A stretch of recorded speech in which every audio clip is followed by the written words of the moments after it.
Obviously, we're up 8 at half, but we weren't happy with our defensive effort in the first half. Team shoots 55% against you.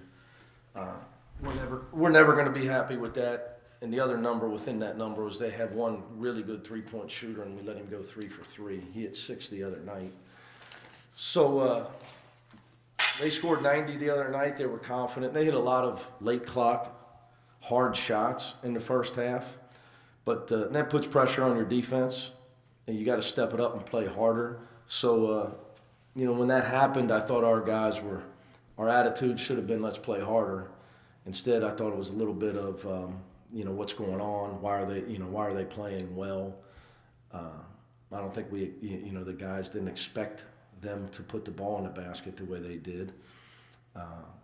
But we had a little attitude adjustment at halftime, and we locked in much better. So they shoot 1 for 9 from 3, 11% and 30% in the second half, and you end up with an easy win when we finally started playing some defense. So the only other thing I would say is once we started finishing around the basket with some strength, I thought that obviously changed the game as well. We were looking for fouls, not going up strong around the basket. You can't look for fouls in conference play. You can't look for fouls. You got to finish. You got to go up to finish. If you get fouled, you get fouled. But they're not calling every little touch thing that goes on. I thought we did it early on. We were finishing with one hand. We're just going up soft. We got tougher as the game went on, which has kind of been really the way we've been playing, to be honest with you. Even though we weren't down 10 this game, the last 2 games we were down 9, down 10. So we haven't had gotten off to good starts here of late, which is probably a concern for me. How do you overcome that? If I had the answer, I'd have changed it today. Got to play better early. So, it's really, it's not rocket science. Got to play better early in the game. Early in the game, not today, early in the game today, defensively we were bad. The other games early in the game, our offense was just non-existent, and our rebounding was non-existent. Today, early in the game, our defense was atrocious. Now, obviously, look, they did make some late clock shots that were very, very tough shots. But that being said, we had some breakdowns that were not characteristic of us. So there's different reasons. It's all so it's not just they get off to slow starts. It's every game. It's just a different thing. So it's not just one thing. Got some nice contributions from Brooks, Trey Scott, rebounding. Yeah, Kane's he's starting to get comfortable coming back from his ankle injury. I thought Nasir was huge coming in. And Nasir and Trey are good players. They're just playing with Gary and Kyle that are, veteran guys, highly productive veteran guys. But you look at it, Trey Scott gets 7 rebounds in 14 minutes, and Nasir gets 5 rebounds in 11 minutes. And then he comes in and gets 5 in 4 minutes. So rebounding was probably the difference. We were plus 17 on the glass. So those guys, their development's key for our team. You had only 1 turnover in the first half. That was on an offensive foul. Only 7 for the game and none from King Groom. Is that a good sign? Yes. The more Kane can play without turning the ball over, I think the more you're going to see him be more productive and really help us. That's an adjustment for him. And, that's been his biggest. That and defense has been his biggest adjustment from playing. He played at the low Division I basketball, not as physical, and he was a high turnover guy at Sacred Heart. But it's because he had to take a lot of chances because he had to score a lot of points. So it's been an adjustment. But the ankle injury slowed him down. There's no, and when you're out a couple weeks and you can't even practice because your ankle, it's hard to get into any rhythm. I think you saw him. He had a great practice yesterday, and he's slowly finding his rhythm. Your free throw shooting, I think at one point you were like maybe 12 for 12. It's been better lately. Has there been a reason for that? Obviously, you'd like that to continue, but has there been a reason behind the improvement there? So one thing, Gresh, that has escaped me in all my years of college coaching. practice them, and you just never know. Obviously, could be important later. I saw what happened to the Lakers last night. There was a 2 for 14 or something. Pro teams. I'm serious. It's the one thing, we do all kinds of things to try to get better at it. I really believe it's concentration. I also do believe that it sometimes it rubs off, makes rub off, misses rub off. Because the guys see each other missing, and then they go up there, oh, I better make it. He just missed. But I think it's the same thing. Guys are making it. The next guy goes up there, and he's been watching it go in. Those are just my bad theories. I mean, we work on it, but no different than anything else. It's like we changed the way we're working on free throws lately. Which we've always known Gary's impact is so much more than just numbers. But when he does that, He's got numbers. now he's got numbers. Do you think he's playing at a conference? Oh, he's one of the best players in the country. He's one of the best players in the country. I mean, lucky to have him. And he's evolved into one of the best. I mean, there was a time his freshman year that he couldn't have guarded me. And now last year he wins Defensive Player of the Year. But he improves because he has aptitude. His attitude is tremendous, and he's smart. He has aptitude to take what you teach him and apply it. And now his effort level is more consistent. But that's what happens with guys as they get older. He's learned how to play harder, longer. And he's become a dominant player. And to be honest with you, I thought he should have had 22 and 14 tonight.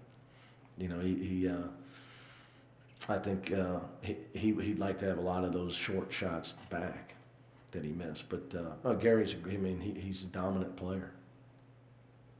Next week there'll probably be 2 Cincinnati teams in the top 10 in the country. What do you think that says about consistency in this area? You lost me. So, with 2 Cincinnati-based teams. Oh, I only coach one. I don't even know who they play, I'll be honest with you. And that's nothing against them, I promise you. But that's been that way for a long time. It's been that way for a long time. It's been, college basketball and Cincinnati's in general has been, Northern Kentucky's got a really good team. They went to the tournament last year. I think the new coach at Miami of Ohio, he come from Purdue, Jack Owens, he's going to turn them back around. So I think it's bigger than just us two.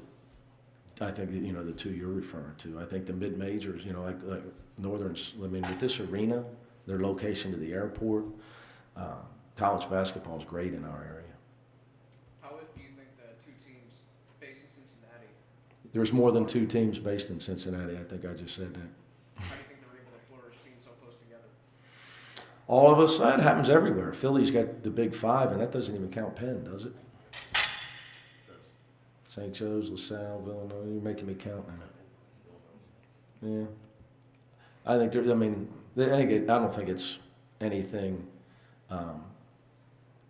just to this area. I think there's plenty of places like that. Anything else? Thanks, guys. Just try to play harder. We're trying to take them out their things, but we just weren't giving enough effort. They were getting every loose ball, like even someone drives to the goal, our bigs would block it. They'd just pick it up, lay it up. We'd get a back tip, loose ball on the ground. We'd just try to pick it up there, dive on it, get it and get a bucket. So we just try to come out second half, play a little harder, and that's got things going for us. Are there any defensive adjustments or just playing harder? Just putting in more effort and being smarter, paying attention to the scout report is one thing that we wanted to really focus on coming out every game, but really in the second half we weren't doing a good job. We let the shooters have some easy ones, and he got hot, made a couple tough shots. You just can't let them get going like that in the beginning of the game. Gary, 6 double-double this season. What's been the key for you? Just constantly going on the offensive end and defensive end, rebounding.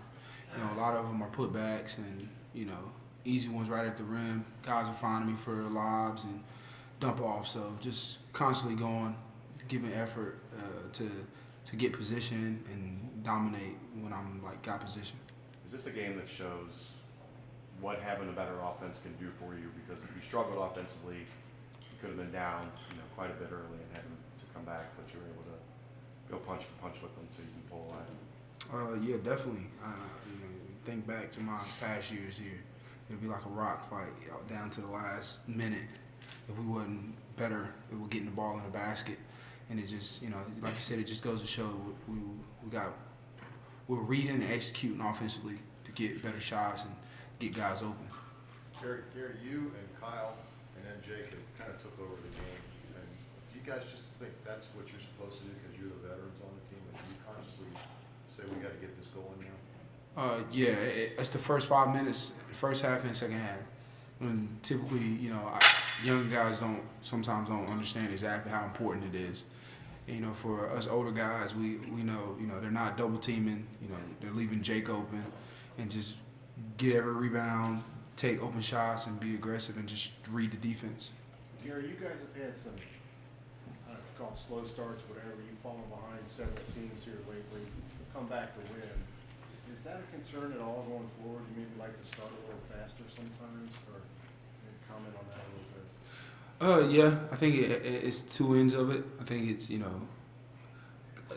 teams coming out with, nothing to lose and, playing as hard as they can, against us because they understand what we've done to other teams. So they come in with their best shot and give us their best shot, and we just got to be able to withstand that wave they come in, especially when we're on the road. And when we're at home, we have to come out. We're in our arena. We got our fans here, so we just got to come out, locked in and giving, 100% effort. Can you talk about the spark Kane gave you guys in the first half, both scoring and dishing the ball? Oh yeah, Kane, he comes in and him and Justin, they're both fast, but they play at different paces. Like Kane, he always puts pressure on the defense with him trying to attack the goal, and he can set people up because he can cause defenders to come help you. Like you have to respect him when he's driving because he can get by his man. But he comes in the first half and he definitely provides a spark. He changed the game a little bit, gets us going up and down a little bit more. And today we obviously needed that. He caused a couple 10 count in the backcourt, so we definitely needed him today.